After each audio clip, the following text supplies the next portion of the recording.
اس وقت عالم اسلام پر کتنی بڑی یوں سمجھی کہ قیامت صغریٰ ٹوٹ رہی ہے کہ ہر طرف جو ہے مسلمانوں کی کشت و خون کی ندیاں بہہ رہی ہیں. اب بالخصوص اس موقع پر اگر غزہ اور اس کے مسلمانوں کو یاد نہ کیا بہت جائے اللہ مفتی صاحب عالم یہ ہے اگر اتنی تعداد میں صرف جانور ہی مر جائے نا کسی ملک کے اندر پوری دنیا میں شور مچ جائے. اللہ اکبر. یہ تو انسان ہے، جیتے جاگتے انسان. حضور شاہ صاحب پرسوں ایک بچے کو قسم بخدا میں نے گھاس کھاتے ہوئے دیکھا یار. اللہ گھاس کھا رہا تھا علامہ صاحب. وہاں سے جو رپورٹیں آ رہی ہیں مفتی صاحب کہ وہ لوگ گھاس کھا کر سحری کر رہے ہیں اور گھاس کھا کر افطاری کی. اور شاہ جی قبلہ کے الفاروق مسجد اور تاریخی مسجد ہے، اس کو جب مسمار کر دیا گیا، میں سلام عقیدت پیش کرتا ہوں ان فلسطین کے نوجوانوں کو، ان بوڑھوں کو، بچوں کو کہ انہیں پورا رمضان اس ملبے کے ڈھیر کے اوپر کھڑے ہو کر انہوں نے تراویح پڑھی.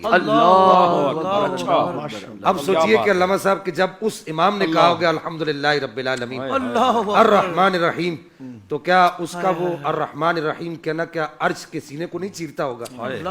اور سب سے زبان شکایت بھی دراز نہیں ہے. کیا زبان شکایت بھی دراز نہیں. آپ صبر دیکھیے. اس منظر کو دیکھ کر آج بھی لوگ مسلمان ہو رہے ہیں کہ ان کا مذہب کیسا ہے. بموں کی برسات ہو رہی ہے، بارود سے اٹی صبح ہے، بارود سے اٹی شامیں ہیں.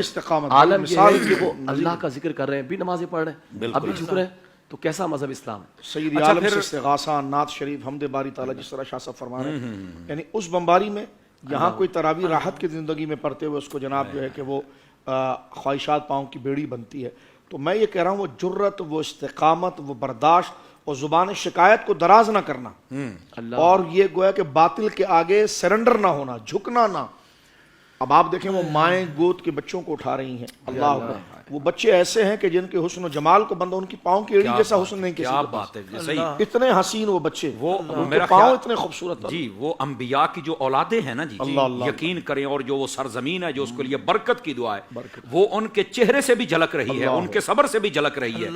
لیکن یہ خدا کی حکمت کیا ہے، میرا خیال ہے ارض مقدس کہا گیا. ارض مقدس، میرا خیال ہے یہ جتنے بھی بے ضمیر ہمارے حکمران شاید ان کا چہرہ دکھایا جا رہا ہے، ورنہ رنگ تو لائے گا یہ خون، یہ یاد رنگ لائے گا. یہ نہیں صاحب آپ یہ دیکھیے نا کہ آپ بھی شاہ جی قبلہ عربی جانتے ہیں، مفتی صاحب آپ بھی جانتے ہیں. علامہ صاحب دیکھیں ایک بچہ عربی میں کلام کر رہا ہے اپنی بلی سے، اور بلی کو کہہ رہا ہے کہ میں نے مرنا ہے، میں نے شہید ہونا ہے، اللہ کی راہ میں جان دینی ہے، لیکن مجھے پتہ ہے کہ تجھے کھانے کے لیے کچھ نہیں ملے گا، تو مجھے میرے مرنے کے بعد نہیں کھانا.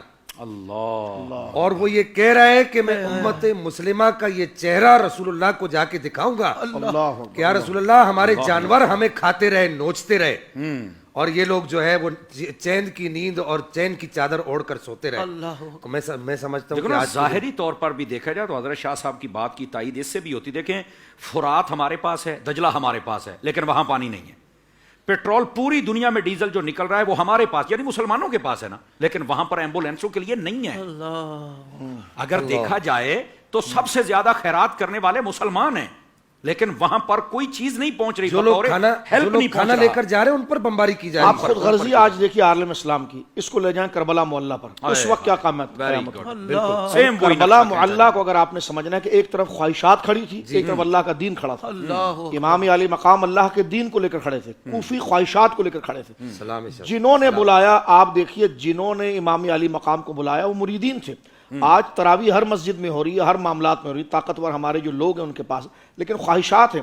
کوئی 80 گز پلاٹ پہ بک گیا، کوئی ایڈ پر بک گیا، کچھ ایڈ پر بک گیا. میں کہتا ہوں آج آپ ہم کربلا بیان کرتے رہتے، لیکن اس صورتحال میں آپ سمجھیے کہ امام علی مقام اور ان کے بچوں پر کیا گزری کربلا. ایسا نہیں کہا جاتا کہ اسلام زندہ ہوتا ہے ہر کربلا کے بعد.